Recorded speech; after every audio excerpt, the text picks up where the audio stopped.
for her deliberation on this subject. Thank you very much, Amjad, and greetings to you all in Islamabad and far-flung places from London. I'm obviously always pleased to be able to talk about Kashmir. I've been following the issue for nearly 30 years now. My first visit to the Valley of Kashmir was nearly 40 years ago. So I look at it with a long vision. And when I hear Ambassador Arif talking about 70 years, I'm looking at it for the past 40 years. So it's been a long time.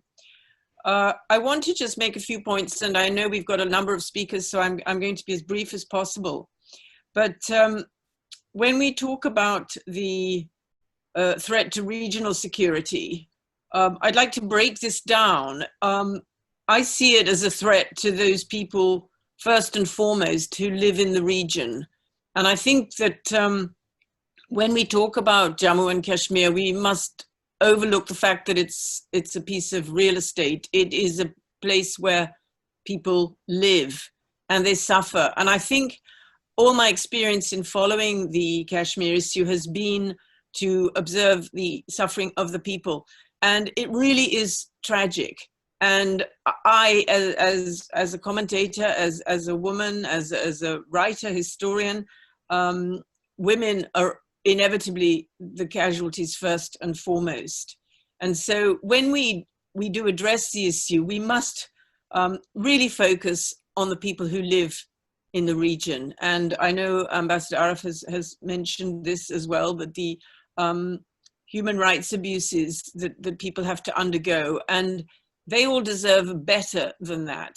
And this is what I feel very strongly about, is that we talk about the issue, it's batted back and forward between Islamabad and New Delhi, possibly. If there are discussions, international community, but it's while the issue is discussed as a resolved issue.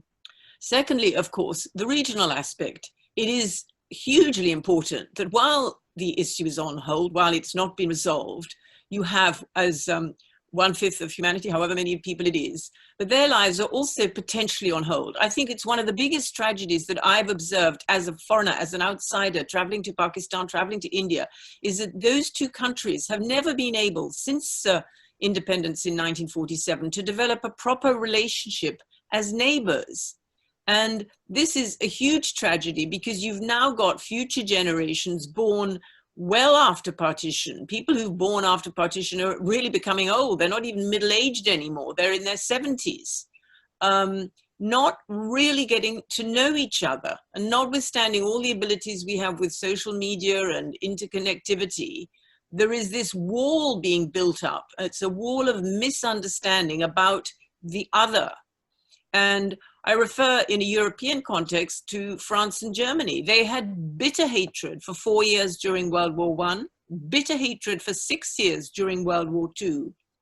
But notwithstanding that, they managed to put the past behind them and they managed to live peacefully as neighbors.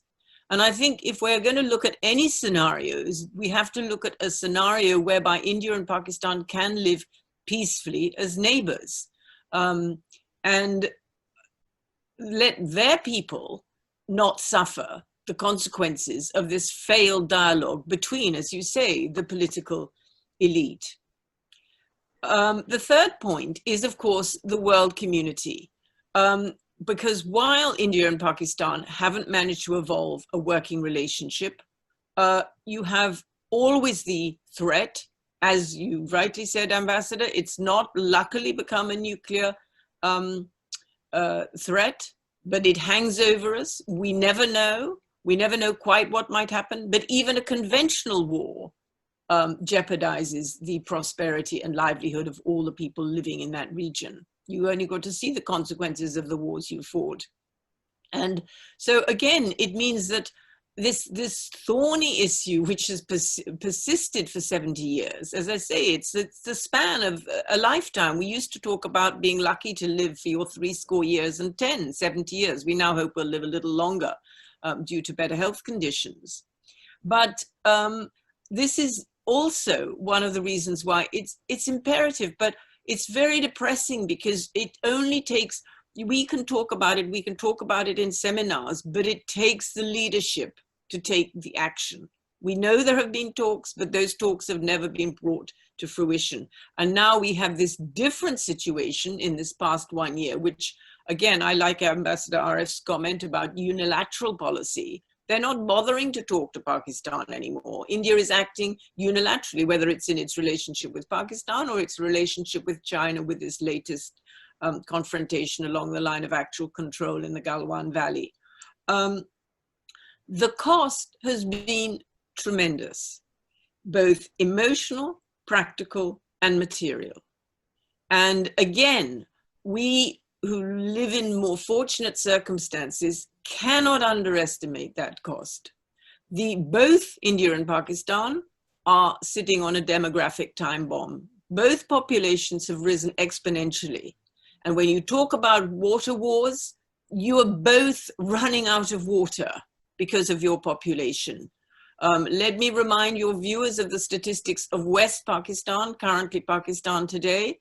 The 1951 census was 35 million people. You now have approximately 210 million people. By definition, the rivers haven't increased. So whether you're talking about climate change or global warming, so many people cannot accommodate so much, that same quantity of water.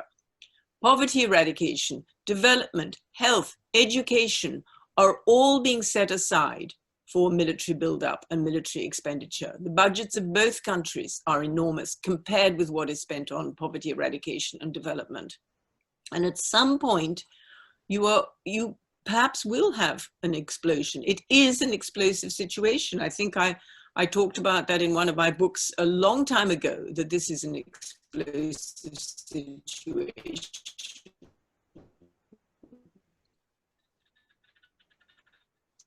So what can we do? Final point. We need to keep actively involved, and it's why I've remained active for not being present, not thinking about the issue. Leadership has. But I think if we're on record as taking a stand, then at least we feel we can have done something, we can have said something. We haven't been amongst the silent millions. And so I endorse everything that Ambassador Arif has said, and I'm sure the other speakers will make the same points. But it's imperative that we keep informed and we keep knowing what the ground realities are rather than talking in a vacuum. And so I thank you all for listening to me. And I don't know if we've got a Q&A, but if we'll have time for Q&A, but I'm here for the duration of the webinar. Thank you very much.